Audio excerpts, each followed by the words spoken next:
Hello my dear students, मैं आपका अपना मिश्रा सर। कैसे हैं आप लोग? जैसा कि आपको पता है कि इसके पहले वाले वीडियो में हमने क्लास 11 फिजिक्स का चैप्टर 2 काइनेमेटिक्स का सारा चैप्टर स्टार्ट किया था, जिसमें से पार्ट 1 था आपका motion in a straight line, मतलब पूरा मोशंस वेलोसिटी सारे के बारे में डिस्कस किया हमने और ऑल टॉपिक्स को किया।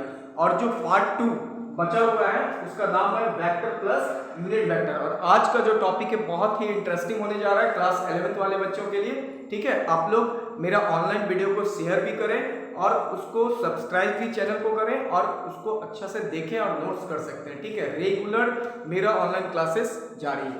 देखो स्टार्ट करते हैं, वेक्टर्स क्या होता है। सबसे पहला पॉइंट वेक्टर्स के बारे में बताते हैं। ठीक है, कि what is a vector quantity. देखो भाई, वेक्टर्स का मतलब होता है वैसा फिजिकल क्वांटिटी जिसमें मैग्नीट्यूड और डायरेक्शंस दोनों पाया जाता है। ठीक है, मैग्नीट्यूड और डायरेक्शंस दोनों पाया जाता है। आराम से सुनते हैं इसके बारे में। और जैसे एग्जांपल्स में आप ले सकते हो फोर्स, है ना, फोर्स एंड वेलोसिटी ले सकते हो, मोमेंटम ले सकते हो। बहुत सारा टॉपिक्स आगे आएगा जो वेक्टर्स के बारे में आएगा। ठीक है, तो फिलहाल इतना समझते हैं। देखो इसका डिफिनेशन भी हम लिखते हैं कि जैसे द फिजिकल क्वांटिटी, है ना, which have magnitude as well as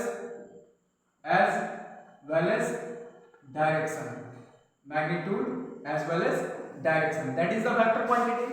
अब देखो फिलहाल तो बच्चे लोग इतना ही जानते हैं। मैग्नीट्यूड का मतलब समझ लो, मैग्नीट्यूड का मतलब मेरे भाई न्यूमेरिकल्स वैल्यू होता है। आराम से सीखो।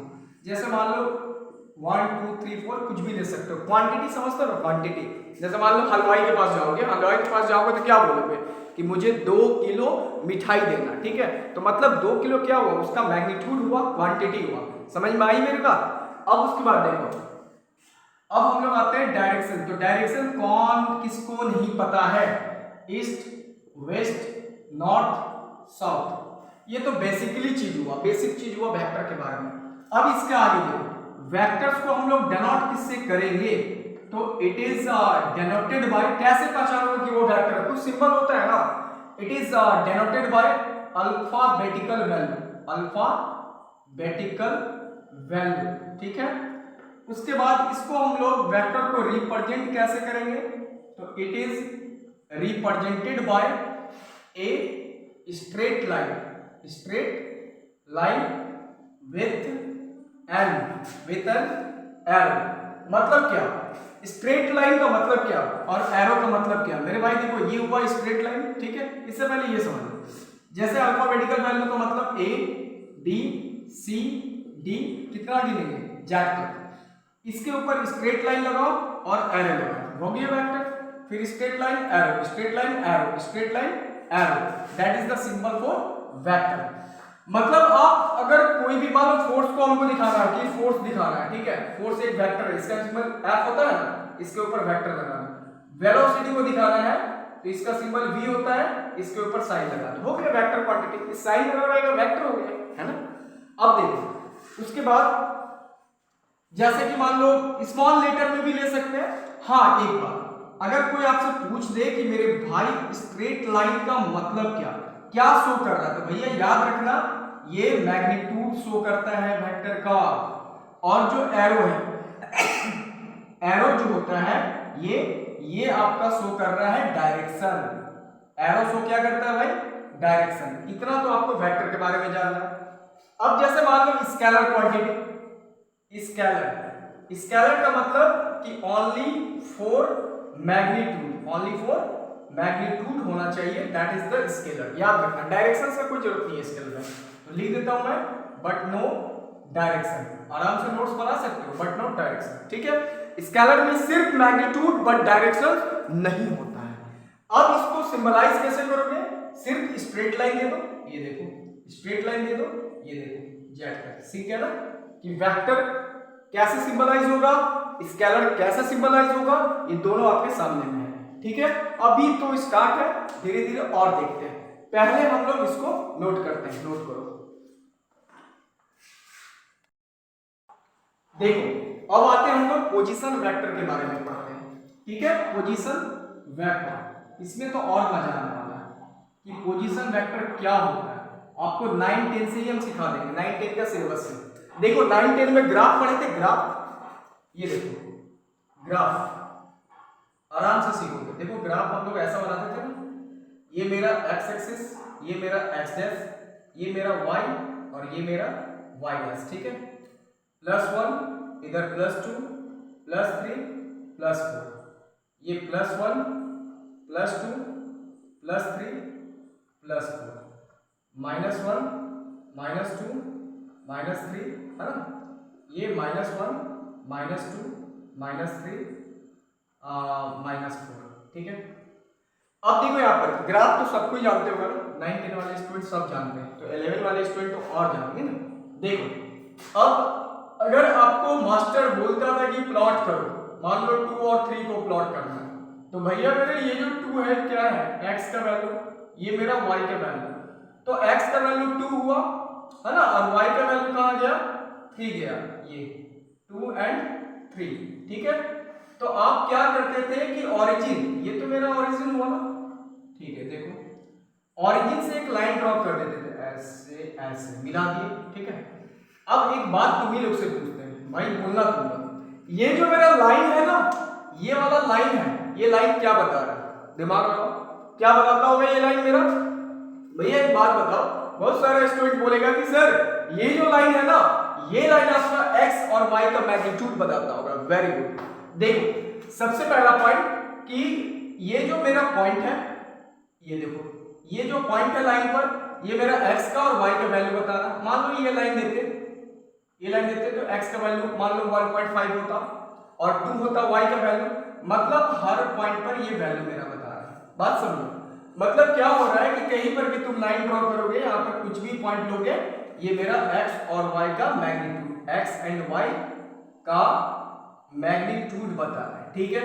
समझ में आ रही है बात, मतलब कि ये जो स्ट्रेट लाइन है, स्ट्रेट लाइन कौन सा, मान लो OP ले लो, तो ये जो OP स्ट्रेट लाइन है, ये x एंड y, पहला पॉइंट तो x एंड y का मैग्नीट्यूड बता रहा है, ठीक है, वैल्यू बता रहा है, सबसे पहला पॉइंट।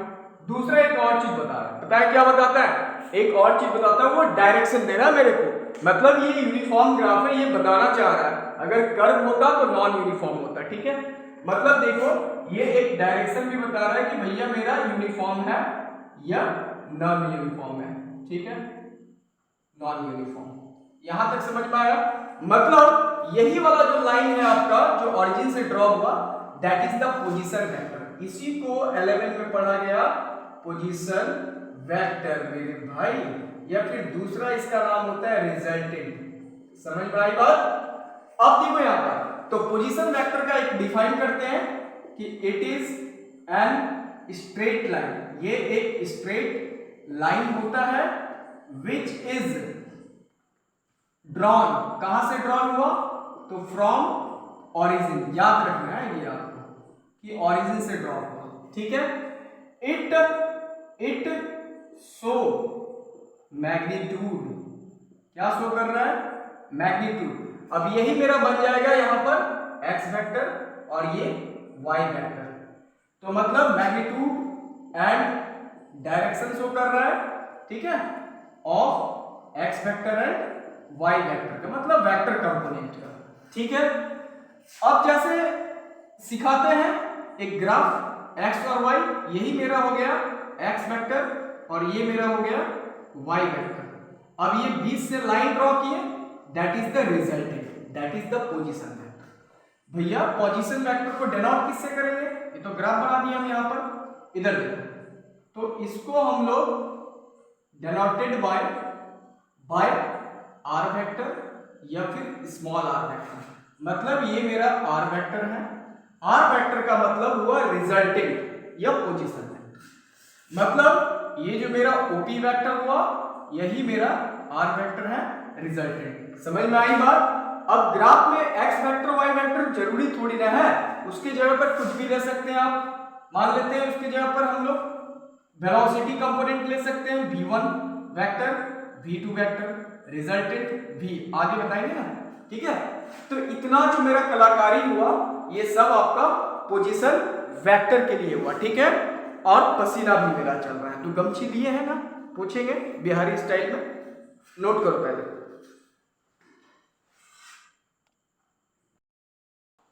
देखो अब हम लोग आते हैं टाइप ऑफ वेक्टर्स के बारे में, ठीक है। देखो एक्चुअल्स में होता क्या है, कितने टाइप के होते हैं, फिजिक्स लेवल में ही हमको पढ़ना है भाई। तो टाइप ऑफ वेक्टर, ठीक है।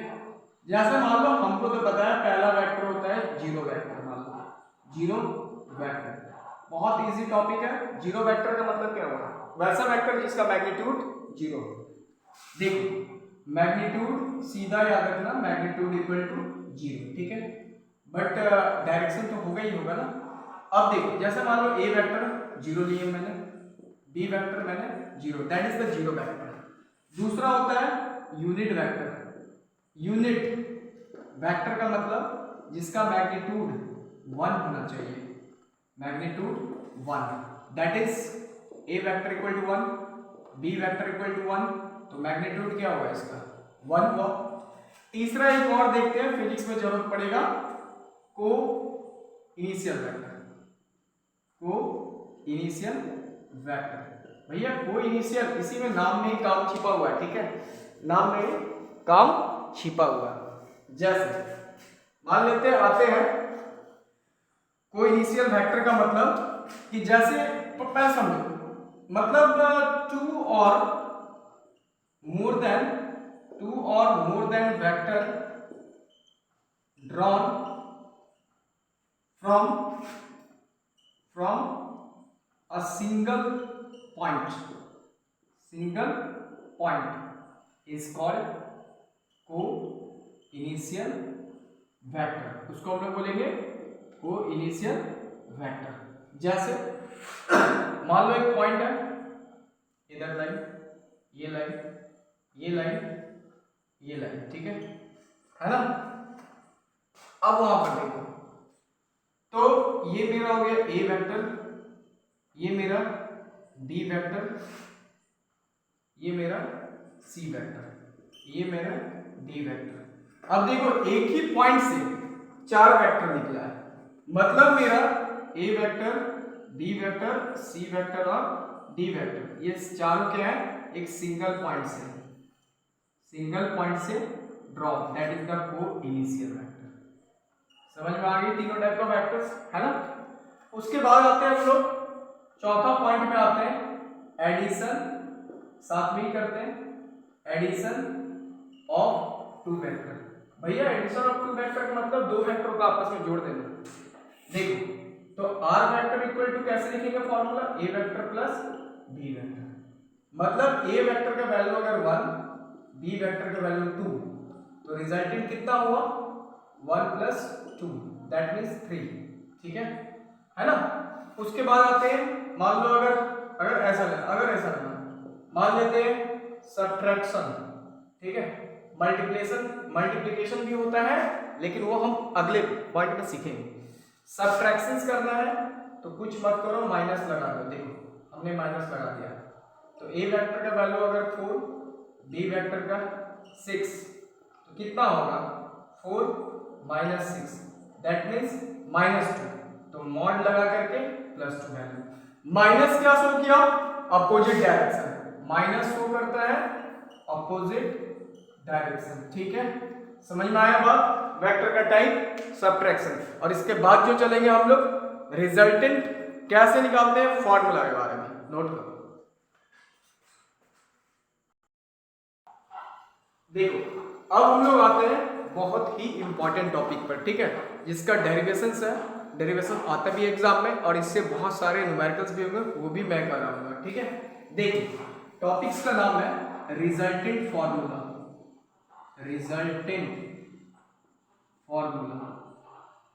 ठीक है, प्लस डायरेक्शन फॉर्मूला। ध्यान दीजिए होता क्या है, क्या पढ़ना है हमको रिजल्टेंट फॉर्मूला में, r square equal to a square plus 2ab cos theta. Important है, बहुत इंपॉर्टेंट है। डायरेक्शंस के लिए tan थीटा, तो b sin theta by a plus b cos theta. Proof करने जा रहे हैं, ठीक है।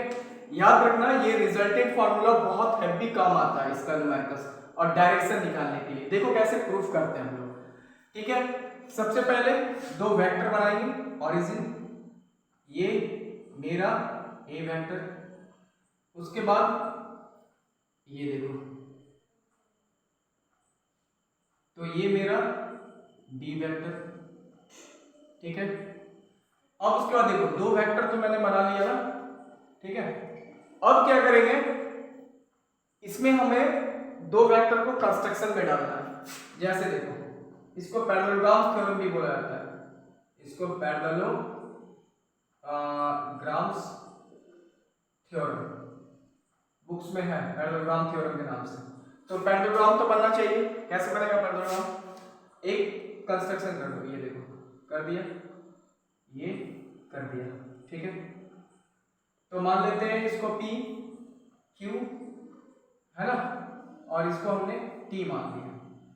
अब मेरा ये हो गया A वेक्टर और ये वाला हो गया मेरा B वेक्टर, काम खत्म, ठीक है। दो वेक्टर तैयार। अब उसके बाद एक लाइन ड्रॉ करेंगे ओरिजिन से, ये देखो ये मेरा रिजल्टेंट वेक्टर, यही तो रिजल्टेंट है क्योंकि ओरिजिन से ड्रॉ हुआ दो वेक्टर का बीच का है, ठीक है। अब ये एंगल मेरा थीटा, भाई मेरे ए वेक्टर का मैग्नीट्यूड कितना होगा ए, इसका मैग्नीट्यूड क्या लिखेंगे बी, ठीक है। अब उसके बाद देखते हैं, तो ड्राइव करना है मुझे, ठीक है। तो अब इसमें करेंगे क्या, निकालना क्या है आर वेक्टर। तो उसके लिए हमें इसका स्क्वायर करना होगा ना, तो इसको राइट एंगल ट्रायंगल बनाना पड़ेगा। तो राइट एंगल ट्रायंगल बनाने के लिए कंस्ट्रक्शन का सहारा, हल्का लाइन देखो हम बढ़ा दिए, मान लो M पॉइंट तक, और यहां से एक परपेंडिकुलर लाइन, ठीक है। तो अब मेरा आ चुका है। अब देखो प्रूफ कैसे करेंगे, बहुत आसान मेथड। तो फ्रॉम ट्रायंगल्स QOM, जिसमें से सीधा लिख सकते हो OQ का स्क्वायर इक्वल टू OM का स्क्वायर प्लस MQ का स्क्वायर। तो OQ का स्क्वायर OM मतलब OP प्लस PM का होल स्क्वायर प्लस MQ का स्क्वायर। तो OQ स्क्वायर तो A प्लस B का whole square, A square plus B square plus 2AB plus MQ square, ठीक है। A प्लस B का होल स्क्वायर पे तोड़ दिया। अब थोड़ा ध्यान दो, तो OQ स्क्वायर इक्वल टू देखो PM square plus MQ square, यहां ध्यान दो PM square plus MQ square, तो क्या होगा हाइपोटेनस PQ का स्क्वायर। इसका मतलब OP स्क्वायर प्लस क्या लिखेंगे, दोनों को हटा के, ये दोनों को हटा के PQ का स्क्वायर प्लस 2OP PM, ठीक है। मान लेते हैं इक्वेशन 1। अब ध्यान दो OQ का मान क्या है, यहाँ पर R है, OP का मान क्या है A होगा, PQ का मान नहीं, PQ का मान भी तो है B, यहाँ OP का A PM नहीं पता। एक काम करेंगे, from right angle triangle QPM छोटा वाला, जिसमें हम लोग लेंगे cos theta equal to base by hypotenuse. तो बेस मेरा क्या होगा PM, हाइपोटेनस होगा PQ, तो PM बटे PQ, तो PM PQ को उधर भेजेंगे, तो PQ cos थीटा आ गया। अब इसको उठा के पुट करो, तो OQ का स्क्वायर बराबर OP का स्क्वायर प्लस PQ का square plus 2OP dot PM equal to PQ cos theta, PQ cos theta आ गया ना। अब OQ का मान देखो R है, तो हम इसको R स्क्वायर लिख सकते हैं, ये A square plus B square plus 2AB cos theta, आराम से प्रूव हुआ कि नहीं पैरेललोग्राम थ्योरम। अब आते हैं हम लोग डायरेक्शंस पर, तो पहले आप लोग नोट तो करो। देखो रिजल्टेंट फॉर्मूला तो प्रूफ किए, अब डायरेक्शंस पे आते हैं, इसको प्रूफ करेंगे। इसको प्रूफ करने के लिए फ्रॉम ट्रायंगल्स बड़ा होगा QOM, मतलब कि क्या करोगे tan थीटा यूज करना है डायरेक्शन के लिए, tan थीटा, तो tan theta equal to P by base, तो P हो गया QM और बेस हो गया OM, तो tan theta equal to QM बटे ओ एम, यानी OP plus P M, OP plus P M, ठीक है। अब देखो भाई क्यू एम का मान निकालना, क्यू एम, तो उसके लिए साइन थीटा ले लो पी बाई एच, तो थीटा के सामने वाला परपेंडिकुलर क्यू एम बटे पी क्यू, तो क्यू एम बराबर पी क्यू को उधर भेजेंगे पी क्यू साइन थीटा, है ना, पी क्यू साइन थीटा। उसके बाद देखो अब लेंगे हम लोग कॉस थीटा, तो कॉस थीटा बराबर बेस बटे हाइपोटेनस, तो बेस क्या होगा पी एम बटे पी क्यू, तो पी एम बराबर पी क्यू कॉस थीटा। अब यहां पर tan theta equal to Q M के प्लेस पर पी क्यू साइन थीटा बटे ओपी प्लस पी एम के प्लेस पर क्या लेंगे, तो P Q cos theta. Proof तो हो गया, यानी कि tan theta equal to P Q, तो पी क्यू बी है मेरा साइन थीटा डिवाइड ओपी ए होगा फिगर में देखो, और बी कॉस थीटा। देखो कितना आसानी से रिजल्टेंट फार्मूला प्रूव हुआ। अब इसके बेस पर हम लोग थोड़ा न्यूमेरिकल्स करेंगे, लेकिन नेक्स्ट वाले वीडियो में, ठीक है। तब तक के लिए आप मुझे इजाजत दें। थैंक यू, नमस्कार, थैंक यू।